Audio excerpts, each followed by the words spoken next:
Candidates were Vice President George Bush, who was running mate to President Ronald Reagan, and U.S. Representative Geraldine Ferraro, who ran on the Democratic ticket with former Vice President Walter Mondale. The debate was sponsored by the League of Women Voters and was viewed by close to 48 million households.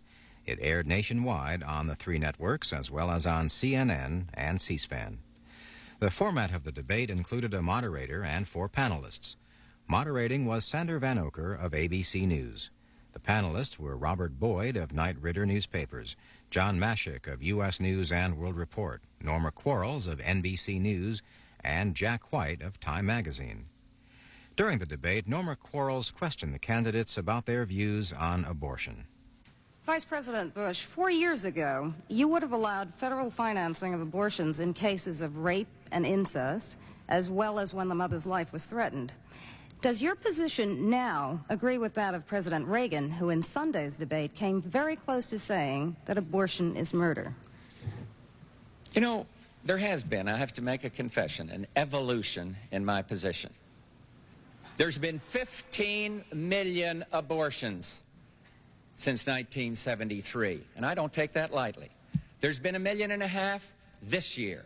The President and I do favor a human rights amendment. I favor one that would have an exception for incest and rape, and he doesn't, but only for the life of the mother, and I agree with him on that.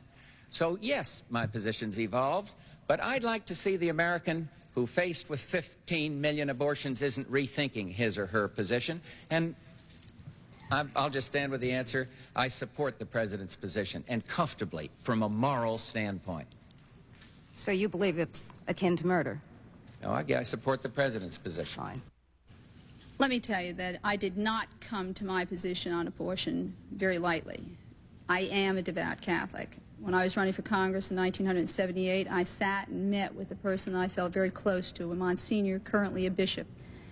I spoke to him about my personal feelings that I would never have an abortion, but I was not quite sure if I were ever to become pregnant as a result of a rape, if I would be that self-righteous.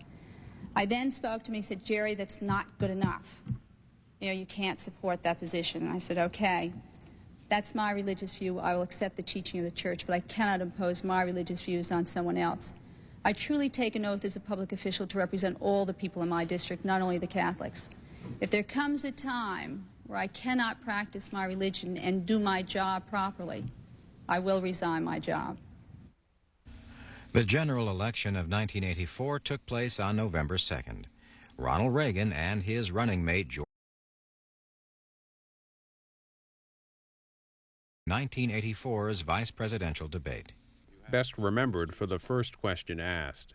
Governor, if Kitty Dukakis were raped and murdered, would you favor an irrevocable death penalty for the killer? This debate in Los Angeles was the second of 2 in the 1988 campaign. I'm the first governor in the history of my state.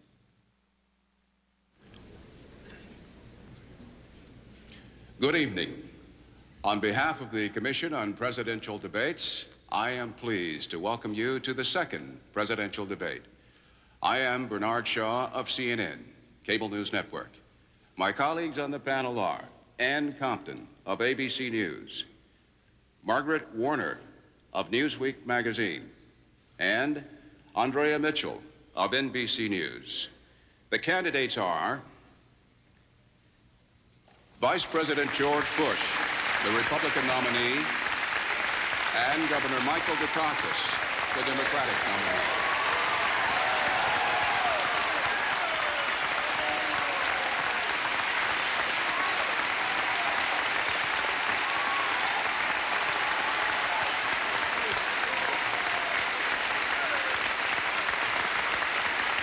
Prior knowledge of our questions. By agreement between the candidates, the first question goes to Governor Dukakis. You have 2 minutes to respond.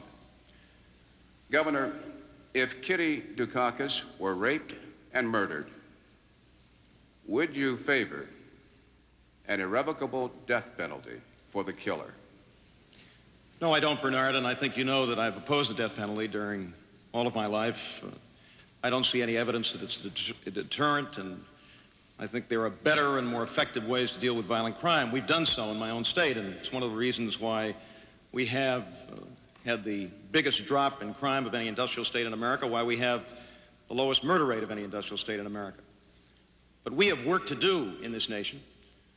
We have work to do to fight a real war, not a phony war against drugs, and that's something that I want to lead, something we haven't had over the course of the past many years, even though the Vice President has been, at least allegedly, in charge of that war.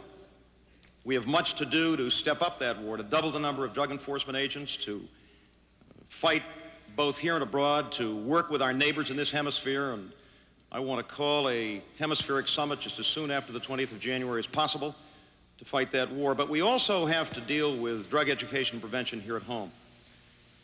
And that's one of the things that I hope I can lead personally as the President of the United States. We've had great success in my own state, and we've reached out to young people and their families and been able to help them by beginning drug education and prevention in the early elementary grades. So we can fight this war and we can win this war. And we can do so in a way that marshals our forces, that provides real support for state and local law enforcement officers who have not been getting that kind of support, do it in a way which will bring down violence in this nation, will help our youngsters to stay away from drugs, will stop this avalanche of drugs that's pouring into the country, and will make it possible for our kids and our families to grow up in safe and secure and decent neighborhoods.